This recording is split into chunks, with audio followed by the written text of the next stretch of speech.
വയനാട് പുൽപ്പള്ളിയിൽ ജനവാസ കേന്ദ്രത്തിൽ ഇറങ്ങിയ കടുവയെ ലൊക്കേറ്റ് ചെയ്തു. വെള്ളക്കെട്ട് എന്ന സ്ഥലത്താണ് നാട്ടുകാർ കടുവയെ കണ്ടത്.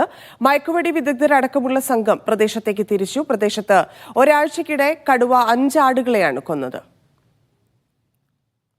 അനീസ് അലി ചേരുന്നുണ്ട്. അനീസ്, 3-4 ദിവസമായിട്ടുള്ള മിഷനാണ് നടന്നുകൊണ്ടിരിക്കുന്നത്. ഇന്നിപ്പോൾ സ്പോട്ട് ചെയ്തിരിക്കുന്നു.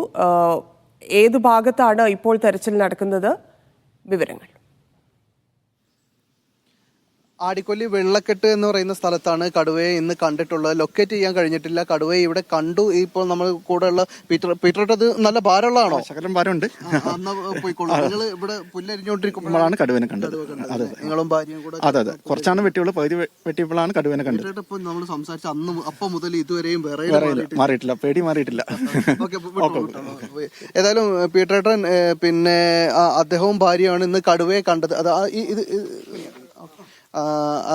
എന്തായാലും ആളുകൾ ഇപ്പൊ നമ്മൾ ഈ കാണുന്ന പീറ്ററേട്ടനെ പോലെ ഈ ആളുകൾ ഇവിടെ ക്ഷീര കർഷകരാണ്. അവർക്ക് പശുവിന് വേണ്ടി പുല്ലരിയാൻ കഴിയുന്നില്ല. ഈ ഇരുട്ട് അതായത് അതിരാവിലെ പാലളക്കാൻ പോകേണ്ട ആളുകളുണ്ട്, അവർക്ക് അതിന് കഴിയുന്നില്ല. കാപ്പിത്തോട്ടത്തിൽ കാപ്പി പറിക്കാൻ പഴുത്ത് നിൽക്കുന്ന സാഹചര്യമുണ്ട്, അത് പറിക്കാൻ കഴിയുന്നില്ല. അതുപോലെ റബ്ബർ ടാപ്പിങ്ങിന് പോകുന്ന തൊഴിലാളികൾ ഇരുട്ട് മാറുന്നതിന് മുമ്പ് പോകുന്ന ആളുകളാണ്, അവർക്കത് കഴിയുന്നില്ല. കഴിഞ്ഞ 10 ദിവസമായി ഈ ജനവാസ കേന്ദ്രത്തിൽ ഇവിടെ എവിടെയോ കടുവയുണ്ട് എന്ന ഭീതി അതിരൂക്ഷമാണ്. ആളുകളെ സംബന്ധിച്ചിടത്തോളം അത് അനുഭവമാണ്. കഴിഞ്ഞ 7 ദിവസമായി കടുവ ആടിനെ പിടിക്കാൻ തുടങ്ങിയിട്ട് ഇതുവരെ 5 ആടുകളെ പിടിച്ചു കഴിഞ്ഞു. ഇന്നലെ നാടടക്കി തെരച്ചിൽ നടത്തിക്കൊണ്ടിരിക്കുന്നതിനിടയിലാണ് കടുവയെ ലൊക്കേറ്റ് ചെയ്തിരുന്നു. കൂടിനടുത്ത്, അതായത് കെണി ഒരുക്കിയിട്ടുള്ള കൂടിനടുത്ത് കടുവ നിൽക്കുന്നതായി കണ്ടിരുന്നു. അത് കയറുമെന്ന് പ്രതീക്ഷിക്കിടത്ത് നിന്നാണ് പെട്ടെന്ന് രാത്രി 10 കൂടി കടുവ അപ്രത്യക്ഷമാകുന്നു. പിന്നീട് 12, 11:45 ആവുമ്പോൾ അടുത്തൊരു സ്ഥലത്ത് നമ്മൾ പറയുന്ന തൂപ്ര എന്ന് പറയുന്ന സ്ഥലത്ത് അംഗൻവാടിക്ക് സമീപമുള്ള ഒരാളുടെ വീട്ടിൽ വെച്ച് കടുവ ആടിനെ പിടിക്കുന്നു. അവിടെ ബഹളം വെച്ചോടുകൂടി ആ കടുവ ഓടിപ്പോകുന്നു. പിന്നെ ഇന്ന് രാവിലെയാണ് ഇപ്പോൾ നമ്മൾ കണ്ട പീറ്റർ ഇവിടെ പുല്ലരിഞ്ഞുകൊണ്ടിരിക്കുന്നതിനിടയിൽ കാണുന്നത്. എന്താണ് ഇവിടുത്തെ ആളുകളുടെ ഒരു സാഹചര്യം? എന്താ ഭയങ്കര ഭീതി കുറച്ചായിട്ടുണ്ടല്ലോ? ഇടയ്ക്കിടയ്ക്ക് ഇവിടെ വരുന്നുണ്ട് ഇതുപോലെ കടുവ. കഴിഞ്ഞ പ്രാവശ്യം ഇതുപോലെ വന്നിരുന്നു. ഇതിവിടെ ഒരു കൊല്ലി ആയതുകൊണ്ട് ഇതിൽ അവിടെ അപ്പുറത്ത് കാടുമുണ്ട്. അപ്പോൾ അതിൽ പെട്ടെന്ന് വരാനും പോകാനും ഈ കൊല്ലി കൂടെ ഒക്കെയാണ് ഇത് വിഗ്രഹിക്കുന്നത്. കഴിഞ്ഞ ഒരു 10 ദിവസമായിട്ട് ആളുകൾക്ക് അവരുടെ ജീവിത മാർഗങ്ങൾ ഒന്നും ചെയ്യാൻ കഴിയാത്ത സാഹചര്യമുണ്ട്. ഇവിടെ ഒന്ന് കാപ്പിത്തോട്ടത്തിൽ കയറാൻ പറ്റിയല്ല. കാരണം കാപ്പിത്തോട്ടം ആയതുകൊണ്ട് ഇത് എവിടെ ഉള്ളതെന്ന് നമുക്ക് പറയാൻ പറ്റിയല്ലോ. കഴിഞ്ഞ പ്രാവശ്യം ഇതുപോലെ വന്നപ്പോൾ കാപ്പിത്തോട്ടം. വിദ്യാർത്ഥികൾക്ക് സ്കൂളുണ്ടോ? സ്കൂളുണ്ടോന്ന് അറിയത്തില്ല. ഇപ്പൊ നമ്മുടെ ഒരു പയ്യനാണ്, അവൻ പോയിട്ടില്ലെന്ന്. സ്കൂള്, അതായത് ഒരു ദിവസം സ്കൂള് അവധി പ്രഖ്യാപിച്ചിരുന്നു.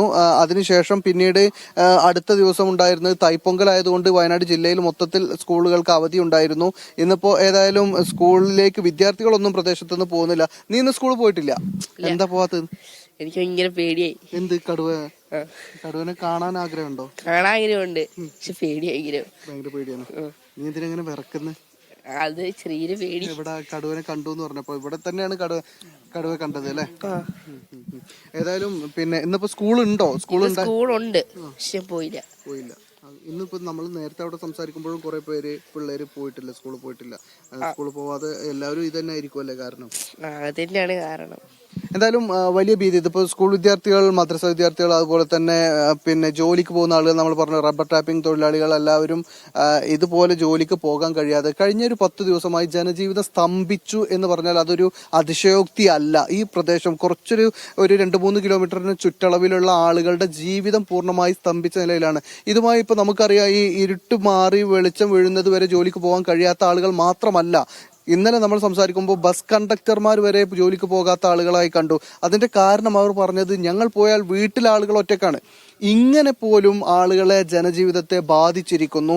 വലിയ തരത്തിൽ പ്രതിസന്ധിയാണ് ഉള്ളത്. കടുവ ഇനിയും കാണാമറയത്തായാൽ, കടുവ പിടികൂടാനായില്ലെങ്കിൽ ഇത് വലിയ തരത്തിലുള്ള പ്രതിഷേധത്തിലേക്ക് കാര്യങ്ങൾ പോകും എന്നുറപ്പാണ്. കാരണം കഴിഞ്ഞ തവണ നമുക്കറിയാം, കഴിഞ്ഞ വർഷത്താണ് പുൽപ്പള്ളിയിൽ തന്നെയാണ് വലിയ ജനകീയ പ്രതിഷേധമുണ്ടായി.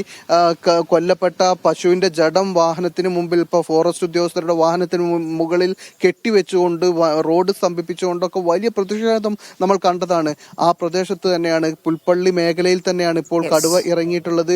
7 ദിവസമായി ആടുകൾ ഇങ്ങനെ കൊന്നുകൊണ്ടിരിക്കുന്നു. 5 ആടുകളെ ഇതുവരെ കൊന്നു കഴിഞ്ഞു.